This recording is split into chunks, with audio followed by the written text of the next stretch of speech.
You've probably never had the opportunity to look inside a Formula One car before, so let's take a quick tour around the car and look at the various areas where you can make adjustments.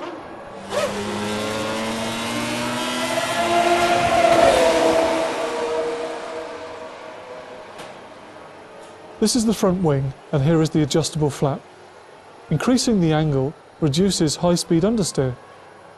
Decreasing the angle reduces high-speed oversteer and reduces drag. In general, use as much flap angle as possible without affecting the rear downforce. With the rear wing, you'll set the downforce level on the car.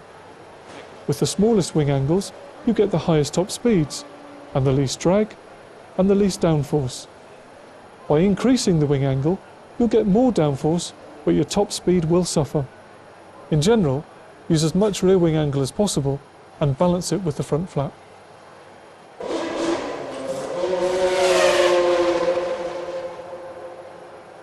Underneath this cover, we have the front suspension. Here are the springs, dampers, bump rubbers, and packers. And here are the potentiometers for the front suspension movement measurement. Underneath the small cover, we have the front anti-roll bar. Springs are the primary means of supporting the weight of the car. A heavier spring promotes understeer, but allows us to set a lower front ride height, which reduces understeer. A lighter front spring reduces understeer, but means that we have to have a higher ride height. In general, use the heaviest possible front spring to achieve a low ride height. Dampers absorb energy from riding over bumps in the road surface. By increasing the stiffness, you will get better turn-in, but you will get very poor response over the bumps and curbs. By softening the front damper, you will get better front-end grip. In general, use as soft as possible for best front-end grip. Roll bars control the weight transfer from side to side when the car is cornering. A heavier roll bar promotes understeer, but improves turn-in and makes the car what's called pointy. A lighter roll bar reduces understeer. In general, use as stiff an anti-roll bar as possible for good turn-in and balance out the understeer effect.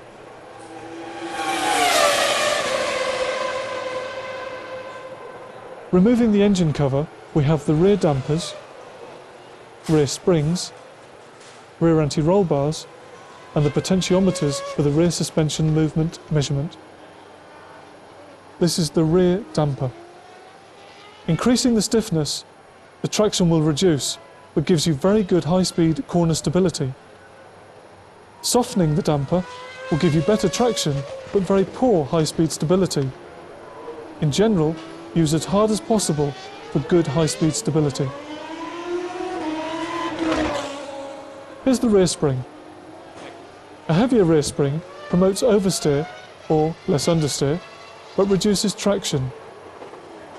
A lighter rear spring reduces oversteer, but promotes understeer, with the trade-off of better traction.